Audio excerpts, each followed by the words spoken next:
Ladies and gentlemen, I'm glad to announce that the soundboard is back. That's right. I got it working again.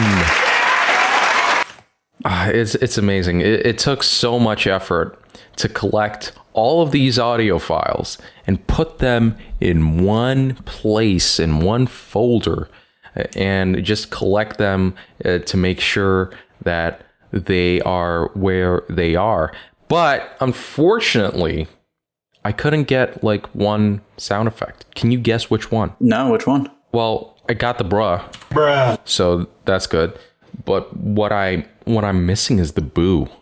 Like, I got the laugh and all, but I'm missing the boo. Remember that one?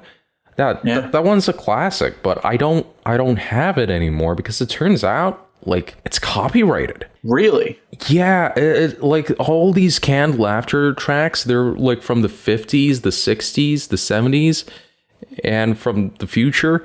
But the thing is, it's copyrighted still, even if you use like a little piece of it in your podcast. And I don't know how many episodes we have up on Spotify and stuff that have that like copyrighted piece of material. So I don't know. It would be a shame if some company would just take down all the episodes off of our YouTube channel. Imagine that. Imagine like 70 video takedowns on a channel. What could be worse than 70 takedowns on a YouTube channel? Why do you always do this where you're prompting me to tell the story when I don't know this one? You're the one that's prepped for this one. I can't just intro myself. I can't say, oh, did you hear about GilvaSunner, and then ask you to explain it to me. I can't. What am I supposed to do? Are you supposed to start the episode and then lay it over to me? Well, okay, then come up with better intros then. You know, I could have jumped in. You were going the whole time. I was going the whole time because I was carrying. Anyway. God damn it. Speaking of carrying, GilvaSunner was carrying the entire ripped soundtrack scene on YouTube by uploading thousands upon thousands of rips from video games, including Nintendo games. We got Kirby soundtracks, Mario soundtracks. So yeah, it was so many tracks. And one day, the entire channel got 3,500 video takedowns. 3,500. How does a human even do that? Because you can't do that thing autonomously on YouTube. You used to back in the day with like automatic copyright, detection systems. But since these got takedowns way after they were uploaded, that means that somebody at Nintendo went in and took down every single video piece by piece. That's 3,500 videos. That's a lot. If I told you right now, Steven, without using any hotkeys, go buy 3,500 videos and just click one button, that would take you like, I don't even know how much that would take you. That would take you like a week at least. Non-stop clicking. And so the creator of the GilvaSunner channel, they came out on Twitter and basically said, okay, I cannot keep up with this. This is just way out of my league. I can't fight this. So I'm just closing the channel. And it's extremely sad. This channel has been up for years and it didn't have like that major issues. It did have a little bit of issues in October 2019. I remember like a lot of videos getting down, and I think even the channel shut down. But this is just overwhelming. And especially there were rumors at first that this wasn't actually Nintendo taking down the videos, because usually when Nintendo takes down videos, they either say like this video was taken down by Nintendo of America or Nintendo Co. and then some Japanese letters. But this one just said taken down by Nintendo. Nothing else. So people speculated, oh, maybe this is like an imposter among us who is trying to, pretend to be Nintendo just to screw over this poor GilvaSunner person. Then YouTube stepped in on Twitter and basically confirmed, no, this is the Nintendo. They took all this down. And people were rightfully mad because this is just, why do this? I mean, usually when there's copyright issues, like concerning music especially, what copyright holders do is that they just monetize the video and take all the revenue, which is fine. But I guess Nintendo doesn't want anybody listening to their music other than through like New Game Plus menus. Yeah, it's weird. Yeah, because none of their soundtracks are on Spotify or anything. It's so screwed up. It really sucks. It really reminds me the situation that happened with Toei Animation and that guy who uploaded One Piece recaps on YouTube. If you remember that, we talked with Eric about that once. Vaguely, I don't remember much about Eric. It's been so long since I've seen him. Yeah.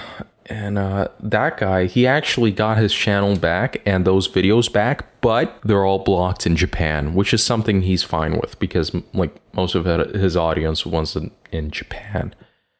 So I'm wondering if maybe you could do the same thing here, but probably not because his content was transformative. It fell under fair use, but this is just like from a legal point of view, Nintendo are right here. They have the right to do whatever they wish with their own copyrighted content. I just don't understand how they have the audacity to do this. And a day later, they announced, did you see this? They announced this Pokemon sound bank thing where you can basically use music from Pokemon Diamond and Pearl and it's like copyright free, but only that specific music.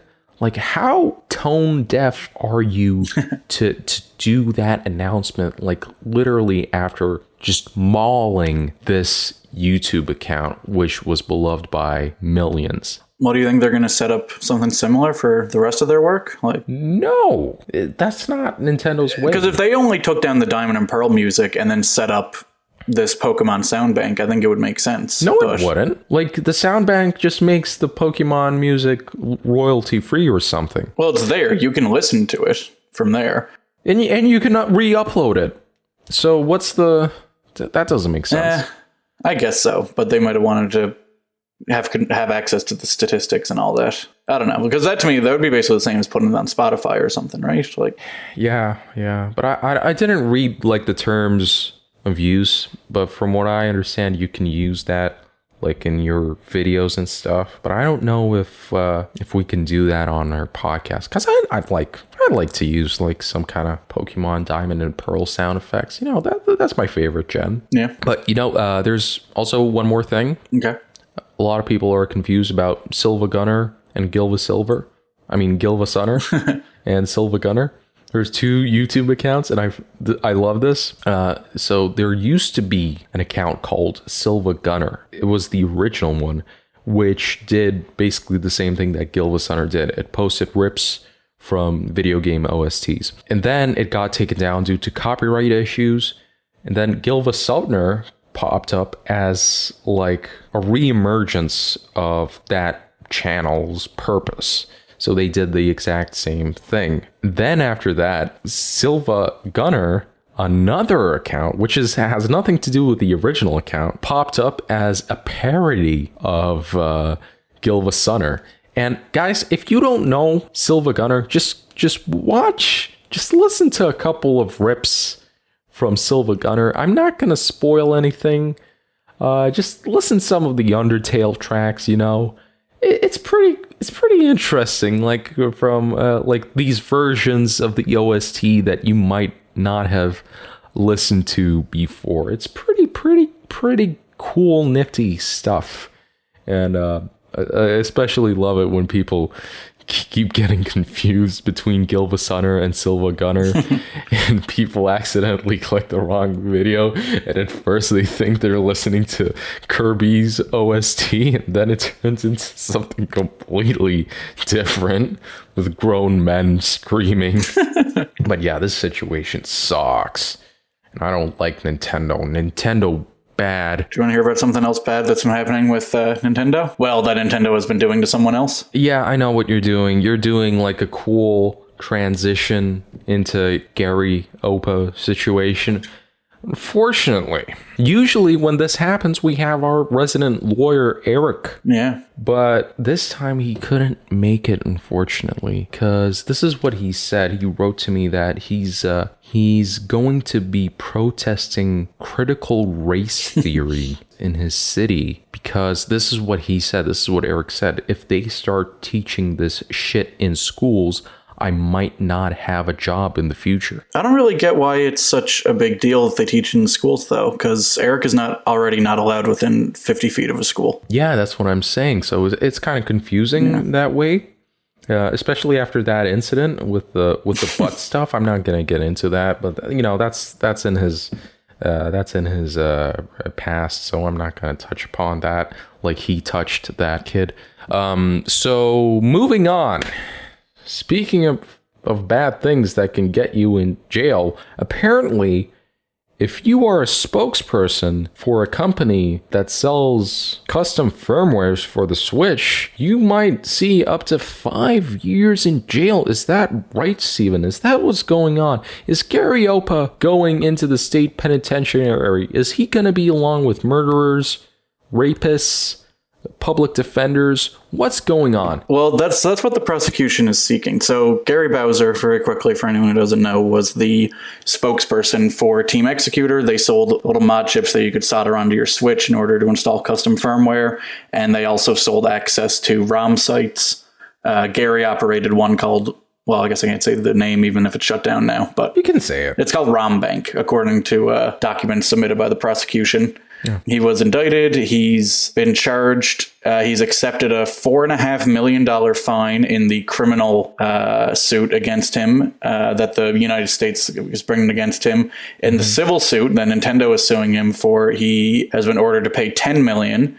And now, as part of the criminal suit, the government wants him to be sent to jail for 5 years. That's insane. It's a lot. It's insane. It's stupid. Yeah. So they do admit that it's a higher sentence than is recommended by the probation office. They don't say what sentence is recommended by the probation office, but they think it's important for him to get such a dramatic sentence because he was such a high-ranking member in Team Xecuter because of his history, and they wanted to act as a deterrent against cybercriminals. This is bullshit. I did not, at first when this story came up and he was made to pay like what, $10 million in the civil suit and like $4.5 million in the fine that he was ordered to pay. That was too much. That was overkill. But now you want to take away this guy's life and give him a criminal record? Yeah, so I'll briefly go over the prosecution's case, which is that he was the most well-known member of Team Xecuter because he was public-facing. He was one of the most important people in the organization, so he deserves to be taken down. Okay. I'm sorry. Okay. I'm sorry. I'm the most popular member of the Tempcast, arguably speaking.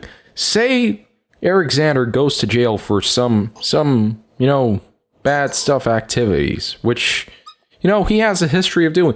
Am I going to jail now because he was associated with me on the Tempcast? What's going on here?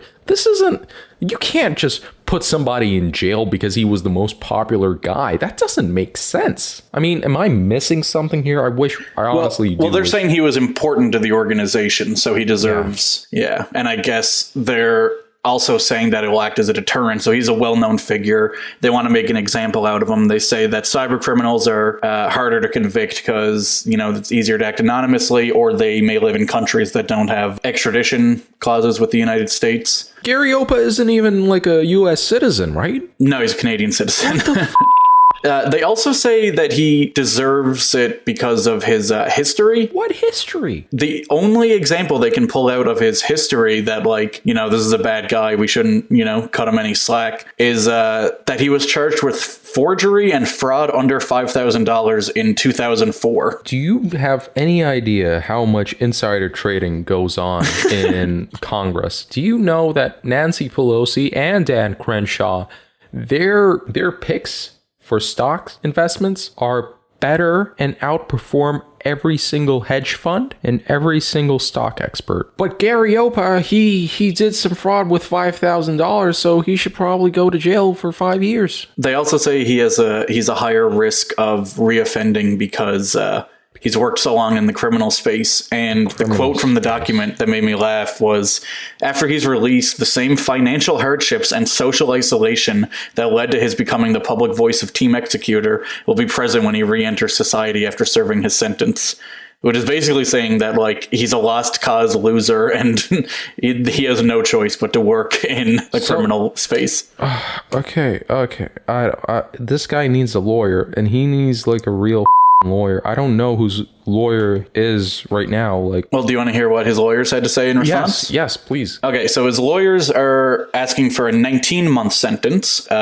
He was originally arrested in October of 2020, and because he's not a U.S. citizen, he hasn't been able to be let out on bail, which is something that's sort of assumed that you'll get a pretrial release. So he's essentially been in prison since October of 2020. So they're asking for a 19-month sentence, with the presumption that it's basically a 39-month sentence because he's been in prison for so long already. And so they're asking for that, partially because of that, partially because he's being treated unfairly because he's an American or Canadian citizen. Like, there are certain programs that would enable early release or help him with his substance abuse, because I guess he's an alcoholic, that he's being denied because he's a Canadian. Apparently, if he was an American, he would be sent to a minimum security prison camp, which they don't say. I don't know exactly where he is right now, but they say he hasn't been sent to one of those because he's a Canadian. So he is in a rougher place than he deserves to be. That sounds like incredibly racist or something. You're Canadian, so you have to be in worse conditions than if you were a citizen. What? Yeah, because there are these programs that would help out prisoners, but only American citizens are qualified. So I don't know why. Like, why is a Canadian citizen in the American prison system is something? I guess because the U.S. government are the ones that decide to prosecute. I don't know. Can he not be extradited or something? Well, he was extradited from the Dominican Republic, wasn't he? Back to Canada, so he can serve his sentence there. I guess not. Well, the Canadian government isn't prosecuting him. I guess the Canadian government doesn't give a shit about Team Xecuter stealing things. Only the American government does. So they're saying he should get a lighter sentence because he's been in prison so long and he's basically having a really extra shitty time in there. And then the other point they make, and this is really rough, is they go in on his character a lot and they go in on his role in Team Xecuter. They basically spend the better part of 12 pages laying out why he's unimportant and nobody should give a shit about him, which is really rough. So in terms of his character, they talk about how when he was young that his father moved around a lot, and so he was very transient. He attended school by correspondence, so he didn't have anything to do with this. I don't know, but they say that he attended school by correspondence, so he didn't make any friends. His brother died in a plane crash. His mother died when he was young. He became addicted to alcohol at 15. One of his girlfriends was murdered. Another girlfriend beat him so bad that he ended up in the hospital on 3 separate occasions. All of these things that really had nothing to do with anything, and it's a big, long, like I said, it's a healthy section of the document. I don't think you have the authority to talk about that shit publicly, Mr. U.S. government. I don't think. This was his lawyers. This is part of their defense.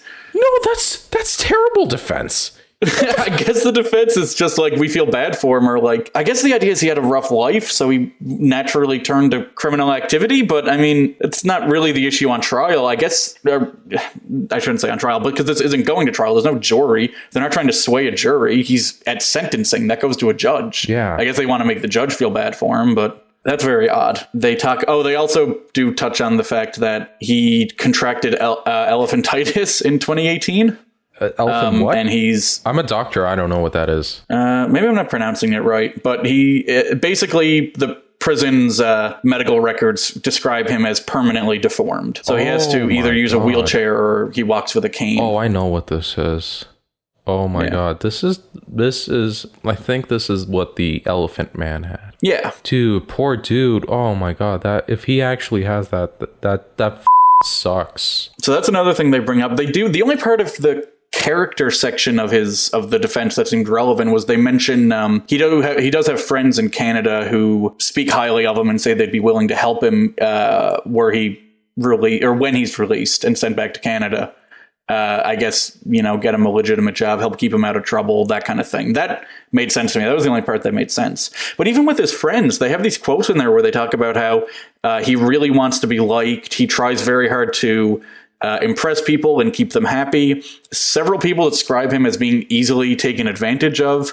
There's an anecdote about how he ran a computer repair shop and his customers would take advantage of him. And I don't even know how that happens. How do you walk into a store and convince the guy behind? Like, did people talk how did they talk him into? This is what happens. This is what happens. They come in. He's like, "Hey, Gary, can you fix my my 3DS?" Gary's like, "Sure, fine." Then he's like, "Hey, listen. Can you develop Gateway 3DS for me? What do you think about that, huh?" That's how it went down. That's how how they took advantage of him. That's what happens to good people. They get turned to the bad road of hacking children's consoles. Yeah. So that's the other thing, is they talk about his role in the organization, and they begin that section of the document by saying Mr. Bowser was used by Max Lauren. He's another member of Team Xecuter. He was indicted, but not extradited. There's really nothing happening with him. And so they try to paint this image that Gary was an innocent bystander, or not a bystander, but a minor participant who got roped in and manipulated by this other guy. Yeah. And they go into how Team Xecuter made tens of millions of dollars. He believes that the two other guys at the top of it were making millions, that the manufacturers and developers and resellers were also making hundreds of thousands, if not millions. And that they say that Gary Bowser he was given a stipend of between $500 and $1,000 per month to work for Team Xecuter. And he was allowed to keep the ad revenue of the sites he ran to promote Team Xecuter products. And they say there were some documents submitted. His total revenue for the whole 7 years that he worked with Team Xecuter was $320,000, which works out to about $45,000 a year. But it's not a great salary when you're part of a criminal enterprise that ends up ruining your life and everyone else is making. Sounds to me like he owns Nintendo $10 million. And now it is worth pointing out that when they were indicted, there were accusations of money laundering, that maybe Gary Bowser has money somewhere else that isn't on the books that he managed to slip past. Yeah, he does. He's got 53 Cardano on his Binance account. Yeah, that's what I heard. Yeah. They also talk about how this other guy, Max Lauren, and another member of the team, something Chen, I don't know how to pronounce his name, lived very lavish, extravagant lifestyles, that, they were out partying all the time. They lived in big houses, that everyone involved in Team Xecuter were all friends and hung out together, except Gary. They go out of their way to say that he's the only person who wasn't involved in the social lives of everyone else, which is, again, doesn't feel relevant. There's a section, a direct quote I'll read is, without Chen or Luan, there would be no enterprise, referring to Team Xecuter. But without Mr. Bowser, Luan would have found someone else to be the face of the effort. So he's basically saying, like, Gary Bowser needed them, but he could have been anybody. They didn't need him at all. He was just the convenient person they chose. Like, they really go in and try to make him sound like a loser. It's really mean. Like, it does make you feel bad for him, and that's obviously what they're going for, so you have to be a little bit suspicious of it. But what the lawyers were supposed to do, here's what the lawyers were supposed to do. The lawyers were supposed to tell the judge, you explain how Nancy Pelosi is worth $400 million. And then that's it. Just go and step away. That's all they gotta do. That's all they gotta do. That's all. Then the judge is gonna be like, maybe this is a great injustice of putting this man behind bars for 5 years for just being a spokesperson for a website that did kind of an illegal thing, but definitely didn't cause like that amount of damages. Yeah, well, yeah, so the case, they are estimating that Team Xecuter as a whole, not Bowser himself, caused between $65 and $150 million in damages to the video game industry. Although they mostly dealt with Nintendo products, so I guess it would be Nintendo and their third-party developers. I can assure you that is bullshit. I can bet my life. I'm sorry for all the censoring you're going to have to do, by the way. You could just upload this as explicit. It doesn't matter. I can bet my left testicle that if there was a way to accurately model this stuff, then it would prove that there's nothing even close to $400 million in damages. Maybe 10 million. 150 is what they cited. Maybe 10. Maybe 20. Okay. Because like most of the people who pirate stuff, they can't afford like $70, $60 games. So. No. And a lot of people will download things just because they have a need to collect or complete things. They just want to have everything, even if they're never going to use it. And they probably wouldn't buy it, but... I don't know about that, but... I know people for sure that will download full ROM sets and then... Can you give me their names and addresses and social security numbers? Just send me that in the PM. So the thing you were touching on, I think where you accidentally pulled the $400 million number from is... They do also cite a case from 2015, the United States versus Nam. That was in the 70s, dude. That's not... I'm not sure exactly what this guy's... I don't know his first name, but NOMM. This guy, it was similar. He was part of a piracy group that sold movies, music, books, whatever. And he was the only one from his group to be indicted. So he worked for his group around the same length of time Bowser has worked with Team Xecuter. His group was estimated to have caused $400 million in damages, generated $150 million in profit. And this dude was only sentenced to 1 year and 1 day in prison. I mean, if you do the math, Gary Opa is much more dangerous to the gaming community, industry, whatever. So he needs to be... I think 5 years isn't enough.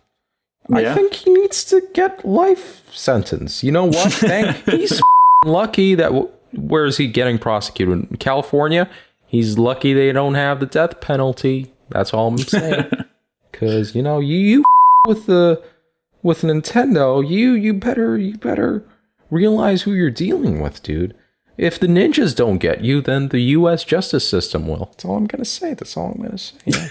I hate this situation. I don't like it. I feel like, what if, I don't know, it turns out that Costello had a huge ROM collection hosted on the site somewhere, and Nintendo finds out like by just, I don't know, opening up the JavaScript console on the website, just finds it there and then sues everyone, including me, because I'm the most prominent member, because I'm the most uploads on the YouTube channel. I did all the advertising. Dude, GBA Temp is referenced in the prosecutor's document. I know. We're next. Yeah, there's a link to a thread put up by WeMeSwitch about a save editor that was made by another user on the site.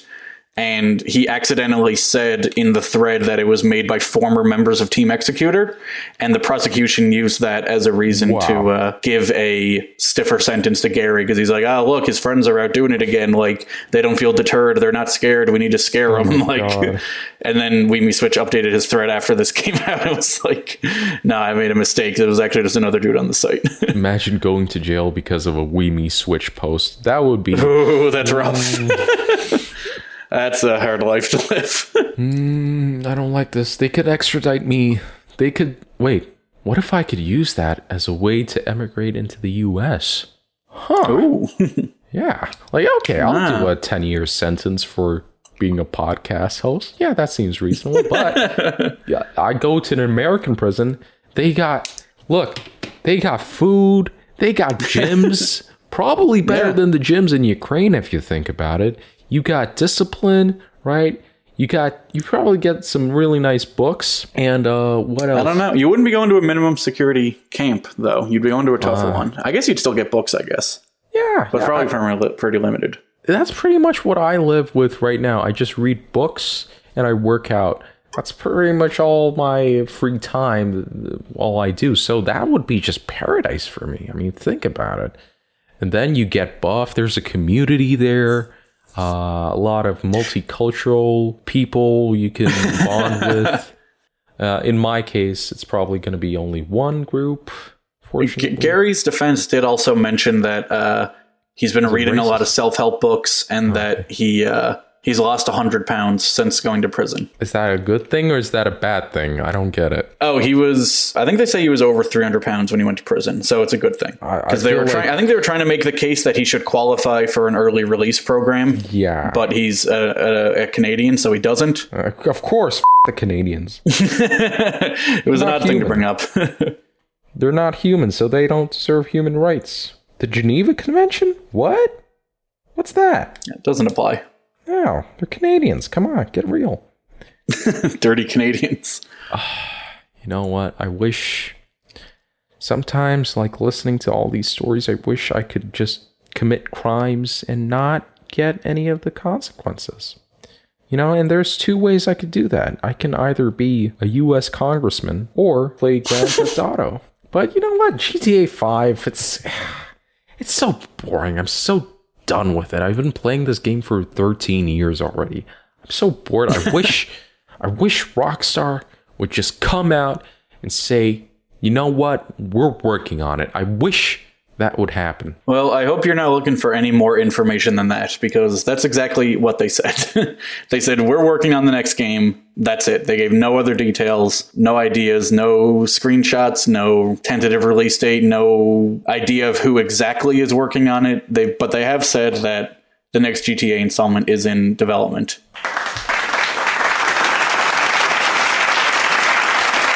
That was my reaction. Yeah. Not really, no. It was the boo. But I can't use the boo because I don't have the copyright for it. So, just imagine that was like angry clapping. I don't know. Is angry clapping a thing? Just fucking, I don't know. I don't think it's a thing. But anyways, yeah, this situation. Do you remember, or were you still a child then, when GTA 5 was announced? I remember it coming out. I don't really remember the announcement. Oh, I remember the announcement because I was a big GTA fan back in the day, dude. It all started very interestingly. Rockstar's website became nothing but black and the GTA 5 logo and a timer. That was the most gangster hype announcement you can make. You don't do it through a tweet. You don't go to E3 onto Sony's booth. You're just like, hey, check out the website. Yeah, that's right. 24 hours. Get ready. I was there. I was on that website when the countdown hit 0. I remember the video player not working. Pressing F5 because I think the site crashed. No, it didn't. That was the one time that a company actually prepared for a mass influx of people. But I think I reloaded it once, and I remember watching that trailer. Like the first shot, it's on the beach, and I'm thinking, oh shit, Vice City. It's definitely Vice City. Why did I come here? I guess it's because of the weather. And people are thinking, oh shit, is that Tommy Vercetti from Vice City? Is he back? Is that an older version of him? Oh, is this connected? This was before we knew anything about the game. So many insane theories. And the funniest thing is that after that trailer came out, it was like radio silence for like 6 months or something. It was an absurd amount of time where we had no information whatsoever between that and trailer 2. And in trailer 2, that's when we found out that there's like the multiple protagonist stuff. It was so hype. But this is just like a wet fart. This is just like giving like a rotten piece of meat to a dying dog. This is like, yep, we're working on it. It's coming. Yeah, they just put out a post on their website, and it's not even really the headline. They're like, updates to GTA Online, updates on the next gen port of GTA 5, and more. And then it's just kind of like tucked away in the fine print of this. Rockstar is dead to me. It's Take-Two has been dead for a long time, but Rockstar, this is just like, first it's the controversy with all the crunch time that was, though supposedly they've stopped doing that. That's something that a lot of the developers also admitted that they're no longer crunching, which is a good thing. But man, Rockstar, fix your online, guys. GTA 5 Online is unplayable on PC. There's so many exploits. It's dangerous to play that game without like a VPN and a virtual machine running. I'm not even joking. This isn't even... This is just sad that such a massive game with such a massive revenue stream is just doesn't give a shit about like security. It's not a good image. And I'm not even talking about Red Dead Online, which is dead. They kind of suck on PC, don't they? Because I know like their their launcher was down for a long time around the time that the definitive... It took them like 7 years to release GTA 5 on PC. Oh yeah, that's right. It wasn't even out originally. Yeah. I was so mad. GTA 4 is completely broken on Steam. I remember trying to get it to run once and you just can't do it. And I looked it up online. It's a common issue. No one... Really? No. Are you talking about the games for Windows Live issue? Yes, but I tried it after that was supposedly fixed and it's still very difficult to get it running.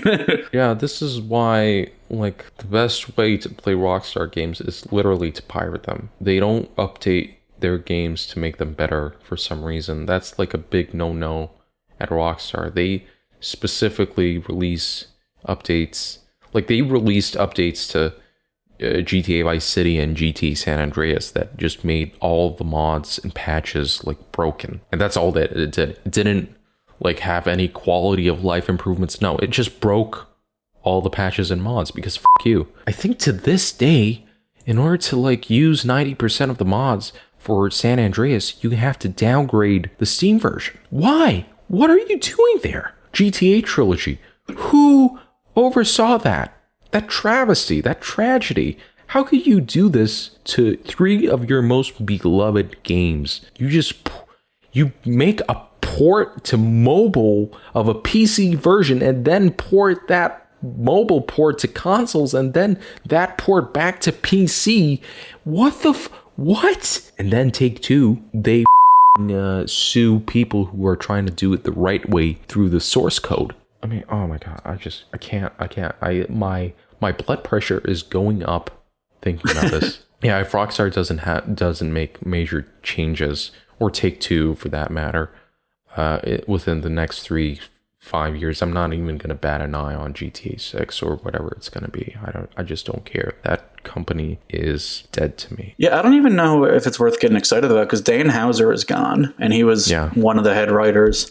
And like, given their emphasis on GTA Online and trying to shoehorn that into Red Dead, I wonder if as much effort is going to be going into the single player as it used to. Because I love the single player in GTA 5. I replayed it recently, and I think it really, really holds up. But the thing is, they keep making these games bigger and bigger, but at the same time, they feel way more emptier. I'd rather replay Vice City for the 30th time than play GTA 5's campaign again. Like, yeah, it was cool the first time, but I have no like reason to play it again. But GTA Vice City, it's like a small, compact game, and it's a fun map.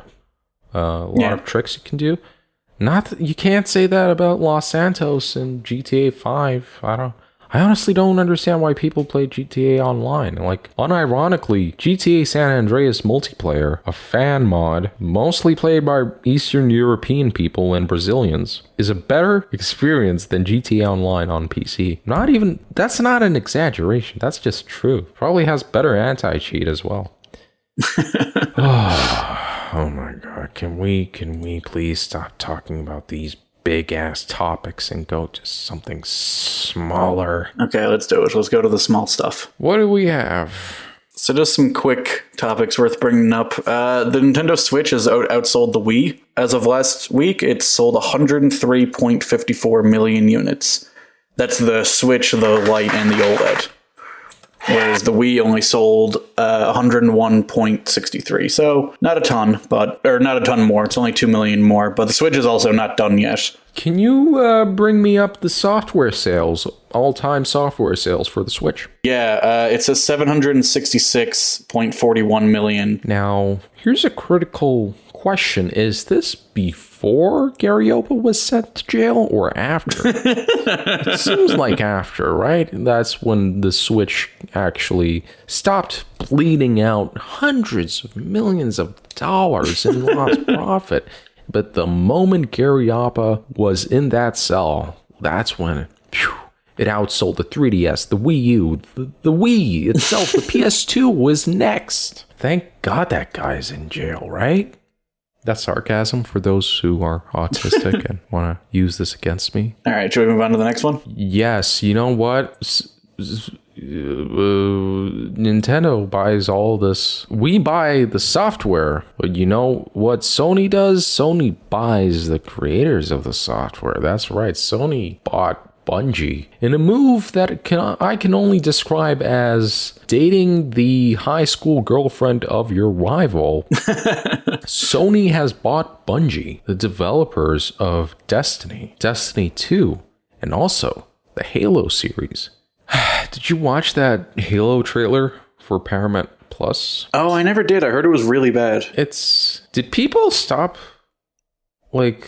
caring about cinematography like this? I watched the trailer. It looks like a Corridor Digital, and that's not a diss on Corridor Digital. They do great stuff for their budget.